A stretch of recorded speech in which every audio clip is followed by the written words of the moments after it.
नमस्कार दोस्तों, मैं कृष्णमूर्ति आप सभी का स्वागत करता हूं आपके YouTube चैनल में। दोस्तों ये क्लास 35 है।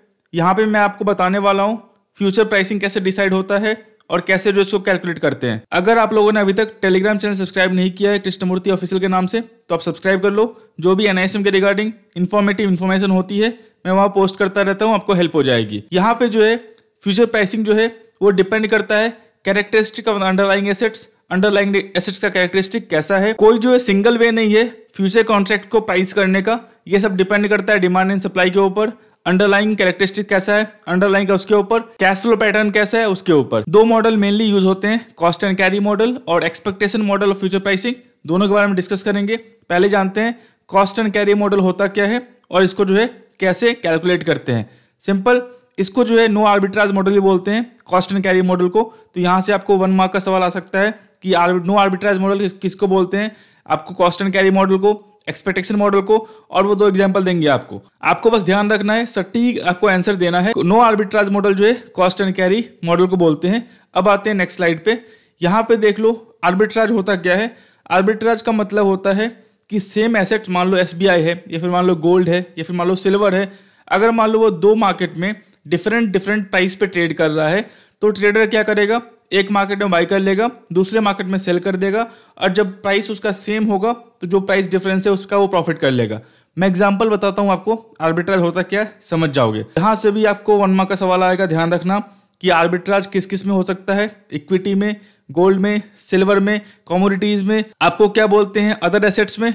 आर्बिट्राज कहीं भी हो सकता है, सिंगल एसेट्स, चाहे वो गोल्ड हो, सिल्वर हो, इक्विटी हो, आपका F&O हो, फ्यूचर एंड ऑप्शंस हो, कहीं भी हो सकता है। अगर मान लो F&O है या इक्विटी है या गोल्ड है, एक मार्केट में 100 रुपीज पे ट्रेड कर रहा है और दूसरे मार्केट में वो ट्रेड कर रहा है 104 रुपीज पे, तो ट्रेडर क्या करेगा, 100 रुपीज पे वो बाई करेगा और 104 रुपीज पे वो सेल करेगा। जो 4 रुपीज का डिफरेंस है, जब दोनों का प्राइस सेम होगा तो वो पोजीशन क्लोज करके 4 रुपीज का प्रॉफिट आसानी से कमा सकता है। तो इसके बारे में जो है बताने वाला हूँ, यही आपका आर्बिट्राज है। ये आपका SBI का शेयर है, SBIN, ये आपका NSE का है, और SBIN ये BSE का है।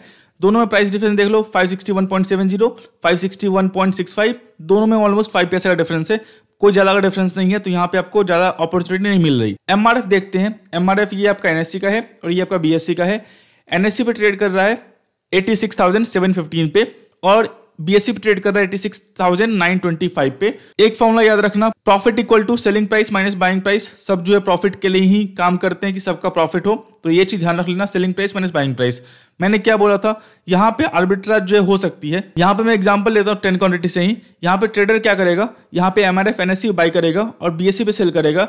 जब दोनों का प्राइस सेम आएगा तो वो प्रॉफिट कर लेगा। कैसे, इजी वे में बता रहा हूँ मैं आपको। सेम प्राइस MRF के चल रहा है 86,715 पे, ठीक है। तो मैं यहाँ पे लेता हूँ 86,715, 86,715 पे ये बाई करेगा। मैं 10 क्वांटिटी ले रहा हूँ, ये हो गया आपका 86,715 यहाँ पे ट्रेडर बाई किया है और ये आपका NSE का है। ध्यान रखना NSE पे ट्रेडर बाई कर रहा है और यहाँ पे जो है BSE पे ट्रेडर सेल कर रहा है, क्योंकि प्राइस यहाँ ऊपर है 86,923।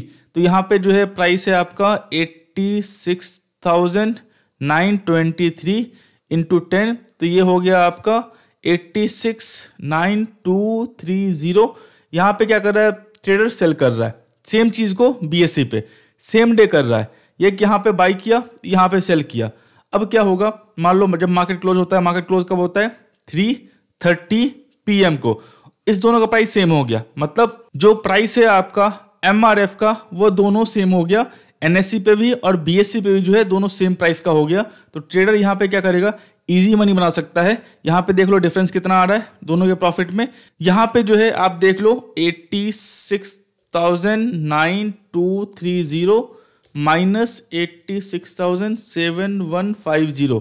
ट्रेडर आसानी से जो है 10 क्वांटिटी बाई सेल करके आसानी से जो है वो आपको अर्न कर सकता है। कितना यहाँ पे, ये आपका 2080, 080। तो ये आपका इजी मनी हो गया। यहाँ पे कोई रिस्क नहीं लेना ट्रेडर को। वो जो है एमआरएफ को सेम टाइम पे बाई भी कर रहा है, सेम टाइम पे सेल भी कर रहा है, लेकिन दोनों का प्राइस एनएससी और बीएससी पे जो है डिफरेंट है।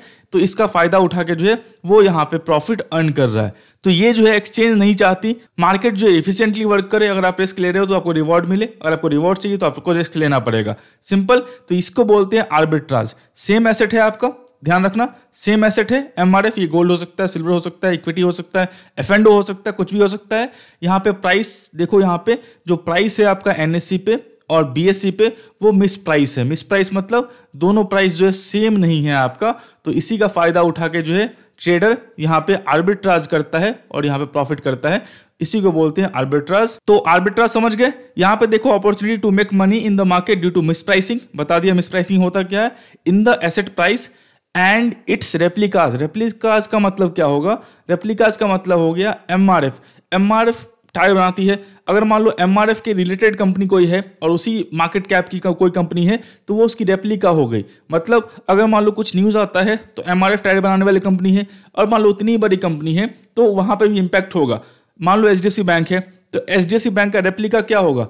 आईसीआईसी बैंक होगा, कोटक बैंक होगा, एक्सिस बैंक होगा। जो उसी फुल फेज में काम करती है वही उसका मार्केट कैप है, उतना ही बड़ा वो बैंक है। अगर मान लो कुछ भी न्यूज आता है तो वो बैंकिंग सेक्टर में उसके रेप्लिका एचडीएफसी का जो है सेम टू सेम की तरह ही काम करेगा। तो इसको बोलते हैं रेप्लिकास। तो ये चीज आप समझ गए, रेप्लिका होता क्या है। This trading continue until the price aligned across the product market for replicated assets. इसका मतलब क्या हुआ? ये जो आपका आर्बिट्राज है, आर्बिट्राज चलता रहेगा। ये जो आपका आर्बिट्राज है ये आपको आर्बिट्राज अपॉर्चुनिटी मिलती रहेंगी। कब तक? जब तक एनएससी और बीएससी पे इसका प्राइस जो है सेम ना हो जाए। एग्जांपल बोलता हूँ 86,000, यहाँ पे मैं एग्जांपल बोलता हूँ 86,7150। ये आपका प्राइस एनएससी पे भी ना हो जाए और यहाँ पे बीएससी पे भी ना हो जाए, तब तक इसमें आर्बिट्राज अपॉर्चुनिटी आपको आती रहेंगी। मैं यहाँ पे फिर से बता दूं, मैंने कोई कॉस्टिंग इसमें ऐड नहीं की है। मैं सिर्फ सिंपल बता रहा हूँ कि आपको ऐसा हो सकता है। ये भी कॉन्सेप्ट क्लियर हो गया। अब आते हैं दूसरे वाले में। यहाँ पे practically forward futures in A stock can be created. आप कैसे क्रिएट कर सकते हो फॉरवर्ड और फ्यूचर्स इन ए स्टॉक्स? कैसे क्रिएट होगा आपका? सिंपल। ये आपका मार्च का फ्यूचर है, ये अप्रैल का फ्यूचर है एसबीआई का, ये मई का फ्यूचर है। कैसे आप फ्यूचर क्रिएट करोगे? आपको एक पर्टिकुलर डेट पे डिलीवरी लेनी है या आपको सेल करना है होल्डिंग से। मान लो आपको मार्च में जो एसबीआई बाई करना है, आपने क्या किया? मार्च का फ्यूचर बाई कर लिया। जो एक्सपायरी है वो last Thursday of the month होता है। मतलब आप लास्ट थर्सडे को जो है आप तैयार हो एसबीआई का पूरा 1500 क्वांटिटी बाई करने के लिए, और आपने कॉन्ट्रैक्ट किया है 563.30 पे। जो प्राइस पे आप बाई करोगे उस प्राइस पे कॉन्ट्रैक्ट कर रहे हो कि मैं इस प्राइस पे एसबीआई को बाई करने के लिए तैयार हूँ last Thursday of the month को। तो ये हो गया आपका बाई फ्यूचर। सेल का मतलब क्या होता है? आप रेडी हो एसबीआई को 563.3 रुपीज पे सेल करने के लिए। कब? Last Thursday of the month. Sell मतलब होल्डिंग में आपके स्टॉक्स हैं और आप वो स्टॉक सेल करना चाहते हो। आपको लग रहा है प्राइस नीचे आ रहा है और आप प्राइस को लॉक करना चाहते हो, तो ये आप जो है इस पे सेल कर दो। ये भी कॉन्सेप्ट क्लियर हो गया। तो ये आपका जो है मार्च फ्यूचर। एक तो आपको ये तरीका है कि आप इस पे कॉन्ट्रैक्ट आप फ्यूचर डायरेक्टली बाय कर सकते हो या फिर आप सेल कर सकते हो। मान लो मैं अप्रैल में सेल करना है मुझे एसबीआई को, तो मैं अप्रैल का फ्यूचर सेल कर दूंगा। ये कॉन्सेप्ट क्लियर? तो दो तरीके हैं आपके पास, या तो आप फॉरवर्ड फ्यूचर में कॉन्ट्रैक्ट में एंट्री कर लो बताया जैसे, और दूसरा है buying the stocks in cash market. जैसे मैंने बोला 1500 क्वांटिटी एसबीआई का बाय कर लो और कैरी करो इसको टिल फ्यूचर जब भी आपको इसको सेल करना हो। तो दो तरीके हैं। सिंथेटिक फॉरवर्ड का मतलब क्या होता है? वो कॉन्ट्रैक्ट जहां पे आप डायरेक्टली जो है फ्यूचर बाय सेल नहीं करते हो, आप जो इसका अल्टरनेटिव वे जो है ढूंढते हो। या मान लो एग्जांपल आपको एसबीआई जो है बाई करनी है तो अभी आप 1500 क्वांटिटी कैश में बाय कर लो। तो ये आप जो सिंथेटिक फ्यूचर क्रिएट कर रहे हो कि आपको फ्यूचर डेट पे जो है आपको सेल करना है एसबीआई को। ये हो गया। तो ऐसे करके जो है आप इसमें सिंथेटिक फ्यूचर आप क्रिएट कर सकते हो। डायरेक्टली आप फ्यूचर्स में एंट्री नहीं करते। इसको बोलते हैं सिंथेटिक फ्यूचर्स और फॉरवर्ड पोजीशंस। सिंपल समझ गए? यहाँ पे ये क्या बोल रहा है? The price of acquiring the assets by a future date should be the same in both the cases. इसका मतलब क्या है? मैंने यहाँ पे आपको बता दिया था। आपको एग्जाम्पल बोल रहा हूँ। आपको 1500 क्वांटिटी आप बाय करना चाहते हो एसबीआई का।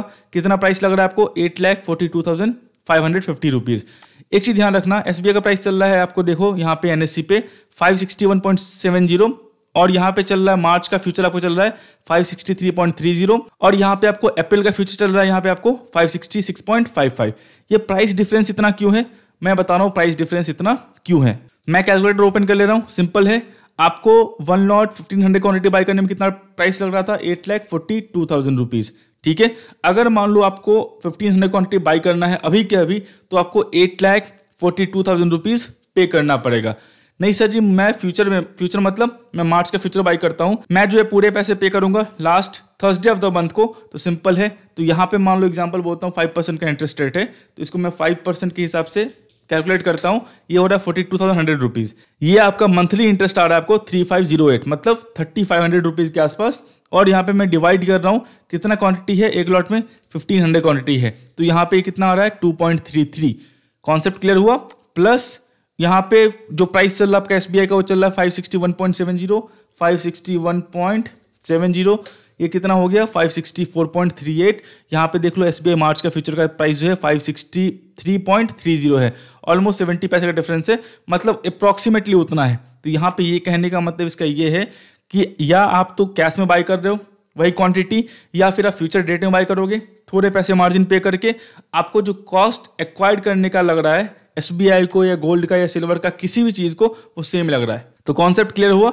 इसको बोलते हैं फाइनेंस कॉस्ट, वो आगे बताने वाला हूं। यहाँ पे cost of synthetic forward future contract spot price plus cost of carrying the assets from today to the future date should be equivalent to the present price of forward contract. मैंने क्या बताया था अभी यहाँ पे, सिंपल सिंथेटिक कॉन्ट्रैक्ट का मतलब क्या हुआ, मैं 1500 क्वांटिटी एसबीआई का बाई कर रहा हूँ, तो यहाँ पे बाई किया, ऑलमोस्ट 8,42,000 रुपीज़ मुझे पे करने पड़ेंगे।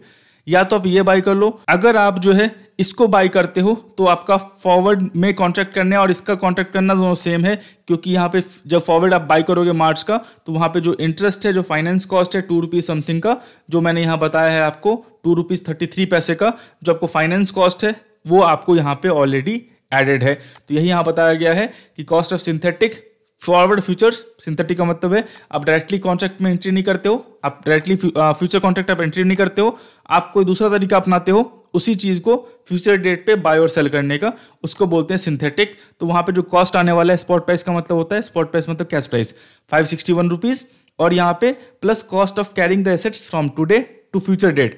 एक महीने का कितना है कॉस्ट ऑफ कैरी, यहाँ पे आपको ऑलरेडी बता देखा था मैंने, फाइनेंस कॉस्ट कितना आ रहा था आपको 2.33 रुपीज़, तो वो यहाँ पे 561.70 में उतना ऐड करोगे तो आपका मार्च का फ्यूचर का उतना कॉस्ट ऑलरेडी एडेड है। तो यहाँ पे ये समझाया गया, ये भी कॉन्सेप्ट क्लियर। यहाँ पे ये बोल रहा है if both prices not same then it triggered the arbitrage opportunity and will continue till the price aligned. यहाँ पे ये बोल रहा है कि स्पॉट प्राइस जो कि आपका अंडरलाइंग एसेट का प्राइस है और जो फ्यूचर का प्राइस है, अगर दोनों सेम नहीं है, जो फाइनेंस कॉस्ट है, जो भी एक्स्ट्रा कॉस्ट है वो ऐड करने के बाद, तो वहाँ पे आर्बिट्रेज अपॉर्चुनिटी आ सकती है जब तक वो प्राइसेस अलाइन ना हो जाए कॉस्ट के मुताबिक। ये भी कॉन्सेप्ट समझ गए।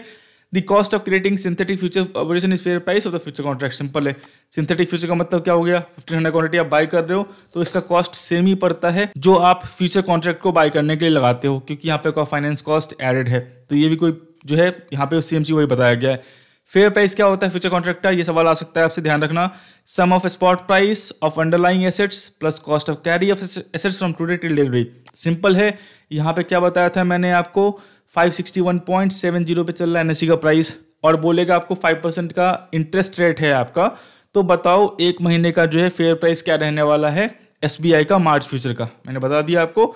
सिंपल 2.33 रुपीज़ जो है आ रहा है 1 मंथ का कॉस्ट, और यहाँ पे 2.33 रुपीज़ में आप 561.70 ऐड करोगे तो 564.03 रुपीज़ जो है आपको फेयर कॉस्ट आने वाला है। कि मतलब मैं यहाँ पे सिर्फ फाइनेंसिंग कॉस्ट ले रहा हूँ, फाइनेंस कॉस्ट ले रहा हूँ, बाकी दूसरा कॉस्ट नहीं ले रहा हूँ, transaction cost, government charges, taxes मैं सब नेगलेक्ट कर रहा हूँ, तब बता रहा हूँ कि आपका फेयर प्राइस क्या है। तो मेनली फेयर प्राइस में आपको फाइनेंस कॉस्ट ही पूछेगा आपको एग्जाम में, बाकी अदर चार्जेस नहीं पूछने वाले, उतना वो कॉम्प्लेक्स नहीं करने वाले। ये आपका जो है फर्स्ट पार्ट मैंने एक्सप्लेन कर दिया है, पूरा का पूरा सेम टू सेम समझ गए होगे। इसी के आसपास सवाल आने वाला है आपको कि मतलब निफ्टी का वैल्यू इतना है, 1 मंथ का अब प्रेजेंट वैल्यू कैश में स्पॉट में इतना है, 1 मंथ का फ्यूचर प्राइस कितना होना चाहिए, उसका मान लो फाइनेंस कॉस्ट 6% का है, 8% का है, 2% का है, 5% का है, कुछ ही पूछ सकता है वो आपसे। सेम आपको ऐसे कैलकुलेट करना है जैसे मैंने आपको कैलकुलेट करके बताया है। दोस्तों और वो क्लासेस ज्वाइन करनी है, 1-to-1 क्वेश्चंस करना है, तो आप जो है learningmedia.in में जाके जो है यहाँ पे learningmedia.in में जाके जो है चीज़ें आप देख सकते हो और क्लासेस ज्वाइन कर सकते हो। तो दोस्तों मैं आशा करता हूँ वीडियो को अच्छा लगा, वीडियो अच्छा लगा लाइक करें, सब्सक्राइब करें, शेयर करें। तब तक के लिए दोस्तों धन्यवाद।